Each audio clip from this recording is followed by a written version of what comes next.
Welcome, everybody, to the Leader Club podcast. My name is Michael Tucker, and I'm your host. And today we're going to be bringing you a discussion that we had a while back with Jeff Ford, the CEO of Man Up and Go. Man Up and Go is a nonprofit organization that inspires men to fight for the fatherless. And we had a really deep conversation with Jeff Ford and about how he, leads his organization and what it takes to be a great leader. Now, I know you all are going to love this podcast, and you're going to love many more that we have in the future. So if you could, before we jump into this conversation, do us a favor, leave a review below. Let us know that you like these talks and just let us know your favorite part about them, and hit that subscribe button. This just allows us to reach more people and do what we love to do, which is inspire more leaders. So let's get right into the conversation with Jeff Ford. Life serving. I think that's one of the things, if you want to talk about leadership lessons, what I have learned is that serving is better than taking, right? Like giving is better than lording it over other people. And if you think about the people that have impacted you the most in your life, the people that have impacted me the most in my life are the people who humbled themselves and they served me. Because it's like you look at them and go, wow, why are you serving me? You belong on a pedestal. You are, you're higher than I am. And yet they lowered themselves to be a servant to me. And that's really what it's all about. Because when you do that, there's a great fulfillment. So it is a little bit selfish because there's the reward of, how that makes you feel. But at the end of the day, that's what people are, that's what they're going to remember you by, is how they made you feel, right? Not necessarily how much you knew, or what your leadership title was or your position or how much money you had, but how did you make them feel? And that's what we realized, man, we're making people feel valued, feel worthy.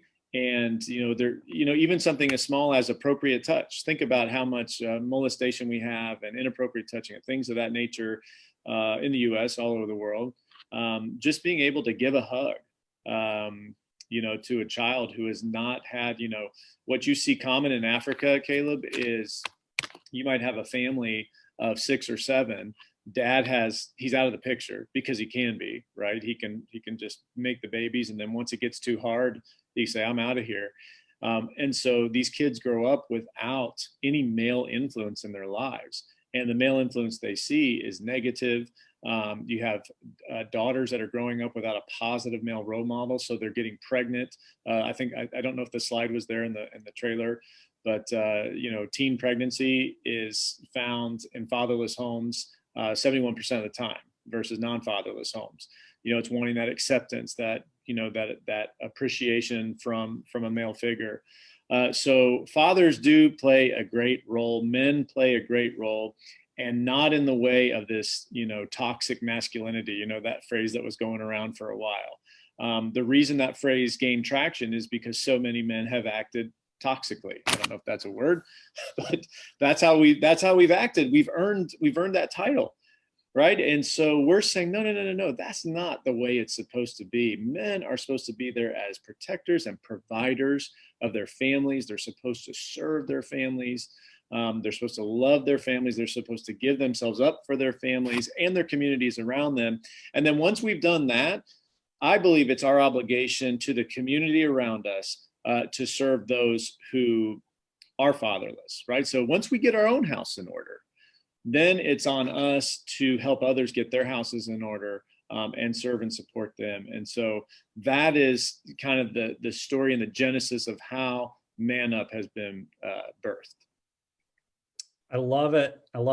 And to echo what you said earlier, I know Michael, even, with me, the co-founder of Leader Club, him and his wife started a nonprofit. They're, have done a lot of work in Uganda. And, I've been on several trips outside of the country, not to Cozumel or any of the tourist destinations, that I can just echo and say, absolutely. If you have never been outside of the country to serve or to experience what that is like, to really just realize how blessed we are as Americans, I would encourage anyone to do that. It will absolutely change your life, your mindset, just all the way around, your gratitude for life in general. to do so. So, yeah, we would definitely encourage that to find a place where you can serve. And I love the quote or how you worded that. You said, basically, people who impact the most are servers, people that they're having the most amount of impact in their life. And even as leaders, if we're going to have the most impact, it's going to require us serving people, and in many cases, serving those who we would not see any return on that investment. Those kids in Africa are probably never going to be able to pay you back for, the plane tickets over there, for your time, for any of that. But you're going to have some of the biggest impact as a result of that investment that was there. So love it. Yeah, I mean, that's it, right? Because if you are serving with the hopes of something in return, it doesn't count as serving. Yeah. I heard Billy Graham, the great preacher, I heard once that he, the plate was being passed, and he just wanted to give $5, right? And so he pulled out his pocket and he just had a 20.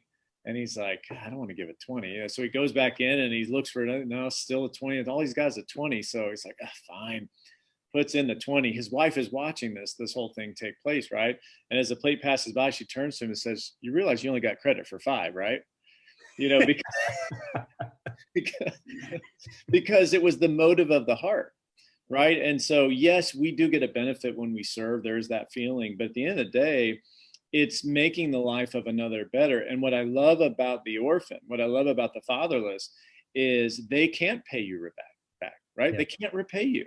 There's nothing that they could ever do. So when James 1:27 says pure religion is caring for orphans and widows, you look at those two segments of society. And today it's a little bit different, but widows in the ancient world were completely helpless. I mean, women did not have the status that they have today.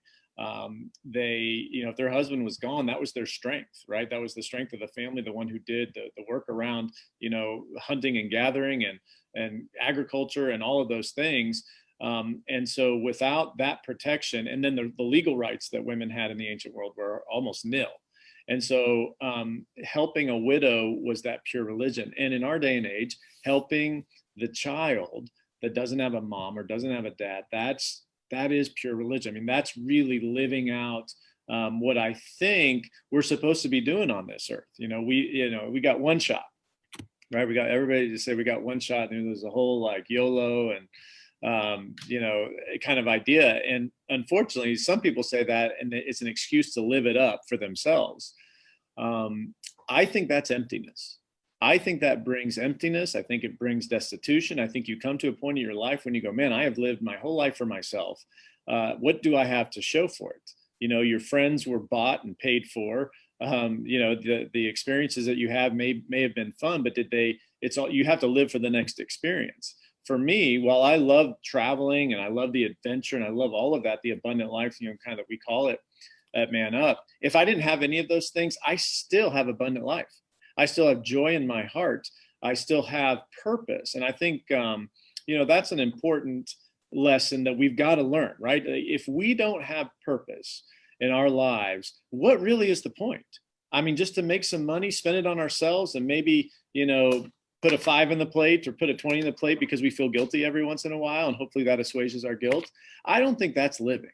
And what I love about the younger generation, kind of the millennials, and then what is it, the Gen Zers, Gen Ys? Yeah. I don't know what you guys are. But what I love with the younger generation is they are seeing that. They're looking at kind of the boomers, right? And now it's a derisive term. And I think, that's probably some problems with that a little bit, but they're looking at that generation saying, it's not all about, my 401k. It's not all about like, my real estate and investment portfolios. It's about, am I living? Am I making a difference in the world? And I think you're seeing this shift in the culture because I believe, depending on where you're at with this, but I believe God has designed it that way. That it's like, who was it? I think it was Newton or Pascal. One of those guys said that we got a God-shaped void in our hearts. Until we fill that with God, we're not going to feel the way that we want to feel. And I think part of that God-shaped hole is serving. It's serving another. So with Man Up, that's what we offer. And we want men to serve with us primarily because here's the reality. If we don't recruit the men, the women will do it all. Like the women are so, I don't know about you, Caleb, but let's just think it, take it to your personal life, right? You take it home. If your wife says, hey, will you take out the trash for me? And you go, yeah, I'll get it. And then you get busy on something else. You don't take the trash out, right? Then like later, maybe it's later in the day or the next day, say, hey, take the trash out for me. Trash is coming, and yeah, I'll get it. If you don't take the trash out, guess who's taking the trash out? She's taking it out, right? I'll let the trash sit there all day long in my own self, right? Because I'm like, I'll get to it when I get to it. And women have been taking the trash out like since time immemorial. Like they are the ones that get the job done. I tell my kids, your mom is the glue to this family. This family has got parts all over the place, right? Like we got this event and this attraction and this homeschooling and this, shopping and this, all of that stuff. If it were up to dad to keep that, everything in place, forget about it, right? Like we're blown to some smithereens. But my wife, she keeps us together. Now I know that there are exceptions to the rule. And some people are watching this saying, well, he sounds so patriarchal, like putting us in gender roles and this, like gender is a spectrum and all that. And I get it. I understand that. I am talking in general, though. There are roles that we play. And when we play them, I believe we're most happy. And this is a secret that for women that are listening, and I think most men will vouch for this if they're honest. Men want to be strong. Yeah. We want to be looked at as providing strength to the situation. I don't know of any women other than my daughter, just because she's copying me, who will go into a mirror with their shirt off and just immediately decide to flex. Like just put the guns out, like which way to the gun show. We do this in our house, like which way to the gun show. And it is just, this is what guys do. My son, he did it naturally. I didn't have to teach him how to do that. He just does it naturally. Guys want, it's like, hey, how much can you bench? I mean, when you meet a guy, like somewhere that'll come up, well, how much do you bench? Well, back in the day, I benched this, and we start telling fish stories, right? What was the biggest fish you caught? This, that, and the other. Women don't do that. Just watch women interact. They don't do that. They don't, in general, they're not competing. Now they're competing with other things, but when it comes to strength and who's got the biggest and who's got the longest and who's, the longest drive, that's what men do. We compete in that regard. And I think God has made us that way. So that we can provide strength, that we can protect, when we can provide. I was talking with, there's some guys I ride with, since COVID has happened, you got to find different ways to connect. And so I found myself in this, we call it the back alley bike crew. Actually, one of your guests, Dr. Serrano, is part of this, this back alley bike crew. And so we ride, and now it's turned into several rides a week, and there's different ways that you can ride. I never thought I'd be one of those guys wearing those tight pants and, out cycling. But when you get older, you have to do sports where you can sit down. So that's why I got into cycling, because I got an old body now. But there is such a community in this group. But you know what we do? We compete. And each week we're trying to better the last week. Each week we're trying to sprint past the other guy in a certain Strava segment, which is, the app that like monitors your, progress. This is just something that we do. And I think that it brings life to men. And if we could take this same competitive, strong spirit into our relationships and use it to protect and not to take. Because what we've done is we've taken our position as physically stronger than women generally, and we've abused it. And that's why we see abusive relationships. We see, rapes that happen and molestations and all these things where we're abusing our positions of power and abusing our position of strength instead of using it to protect those that we love and care for them in a way that honors them. And so that's a lot of the spirit that is behind Man Up as well, is that strength. I love it. Even within Jeff, I don't know if you can hit on how, as you formed, even the international stuff with Man Up and Go, and then here within Tampa Bay, as you've got Man Up 100, and you've got volunteers. Well, even in the same case of serving people that there's nothing you can do in return, the majority, or I mean, really 90+% of people involved with Man Up and Go are all volunteers, correct?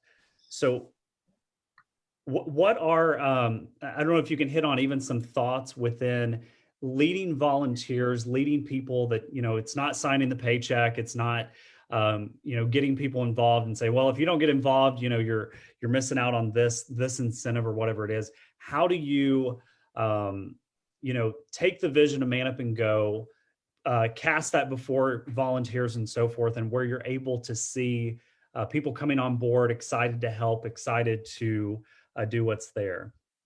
Yeah, absolutely. So, what's interesting, and there are leaders that are listening to this platform, and we're all leaders in some capacity, right? But there are positions in the future that many people will hold, positions of leadership, and understanding how to wield that leadership in a way that inspires.